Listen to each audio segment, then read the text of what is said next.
semuanya, perkenalkan nama saya Nabila Ramdhania dari kelas 82 SMP Negeri 47 Batam. Pada kesempatan kali ini, saya akan menceritakan kembali sebuah kisah legendaris yang sangat terkenal dari Tanah Minangkabau, Sumatera Barat. Sebuah cerita yang mengajarkan kita tentang arti sebuah bakti, pengorbanan seorang ibu, dan akibat fatal dari sebuah kesombongan. Inilah legenda Malin Kundang. Alkisah, di sebuah perkampungan di pantai air manis, hiduplah seorang wanita tua bernama Mande Rubaya. Ia hidup dengan anak laki-laki semata lainnya yang sangat ia cintai, bernama Malin Kundang. Kehidupan mereka sangatlah miskin dan penuh keterbatasan. Ayah Malin sudah lama pergi merantau menyeberangi lautan, namun tak pernah kembali dan tak pernah memberi kabar, meninggalkan mereka dalam ketidakpastian. Setiap hari, Mande Rubaya bekerja membanting tulang. Ia berjualan kue keliling desa dan juga membantu para nelayan untuk memotong ikan di tepi pantai demi susup nasi untuk Malin. Malin kecil tumbuh menjadi anak yang cerdas, rajin, namun juga sedikit nakal. Meskipun hidup mereka serba kurang, hubungan ibu dan anak ini sangatlah erat. Mereka saling menyayangi, saling menguatkan dalam menghadapi kerasnya hidup. Waktu pun berlalu. Kini, Malin Kundang telah tumbuh menjadi seorang pemuda yang gagah dan kuat. Ia merasa sangat iba melihat ibunya yang semakin tua, bungkuk, dan lelah karena harus terus bekerja setiap hari. Suatu hari, ada sebuah kapal dagang besar milik saudagar kaya yang merapat di pelabuhan desa mereka. Disitulah muncul tekad bulat di hati Malin untuk pergi merantau demi mengubah nasib keluarganya. Dengan keberaniannya, Malin Kundang meminta izin kepada ibunya. Awalnya, ibunya menolak dengan keras. Beliau menangis dan takut akan kehilangan Malin untuk selamanya, seperti ia kehilangan suaminya. Namun, Malin memegang tangan ibunya dan meyakinkannya. "Ibu, izinkan aku pergi. Aku berjanji akan kembali setelah sukses dan merubah nasib keluarga kita. Percayalah pada anakmu ini, Bu." Dengan berat hati dan air mata yang berlinang, Mande Rubaya akhirnya melepas kepergian Malin sambil membekali nasi bungkus dan doa yang tiada henti. Di negeri seberang, Malin bekerja dengan sangat giat di kapal dagang tersebut. Ia cerdas dan cepat belajar tentang ilmu perdagangan. Berkat ketekunannya, nasib Malin berubah total. Tahun demi tahun, ia berhasil menjadi seorang saudagar yang kaya raya.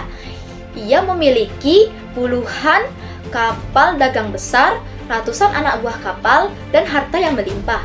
Kebahagiaannya semakin lengkap saat ia menikahi seorang putri bangsawan yang sangat cantik. Seiring dengan kekayaan yang melimpah, rasa sombong mulai merayap dan meracuni hati Malin. Harta telah membutakan matanya. Ia mulai merasa malu akan masa lalunya yang miskin, dan ia memilih untuk menghapus ingatan tentang ibu kandungnya di kampung halaman. Suatu hari, kapal megah milik Malin bersandar di pantai air manis. Berita kedatangan saudagar kaya ini langsung menghebohkan seluruh desa. Mande Rubaya dengan tubuhnya yang sudah renta dan gemetar berlari sekuat tenaga menuju dermaga. Begitu melihat Malin turun dari kapal bersama istrinya, sang ibu langsung mengenali bekas luka di tangan Malin. Tanpa ragu, Mande Rubaya langsung memeluk kaki Malin dengan sangat erat sambil menangis bahagia. "Malin anakku, akhirnya aku kembali, Nak. Ibu sangat merindukan kamu." Namun, istri Malin yang terkejut melihat wanita tua kotor itu langsung bertanya dengan nada merendahkan, "Apakah wanita tua kotor dan miskin ini adalah ibumu, suamiku?" Mendengar hal itu, Malin merasa sangat malu dan gengsi. Dengan kejam, Malin menendang ibunya hingga tersungkur ke tanah. Malin berteriak kasar, "Hei wanita tua, berani sekali kau mengaku sebagai ibuku. Ibuku sudah lama meninggal. Pergi kau dari hadapanku, dasar pengemis." Mande Rubaya terduduk di pasir dengan hati yang hancur berkeping-keping. Air matanya mengalir deras, merasakan sakit hati yang luar biasa sebagai seorang ibu. Malin justru berbalik dan memerintahkan kapal untuk segera berlayar meninggalkan pantai. Dalam kepedihan yang mendalam, sang ibu bersujud dan mengangkat kedua tangannya ke langit dan berdoa dengan suara bergemetar. Ya Tuhan yang Maha Kuasa, jika dia bukan anakku, maafkanlah. Tetapi jika dia benar-benar maling kundang anakku, aku mohon keadilan-Mu. Kutuklah dia menjadi batu atas kedurhakaannya.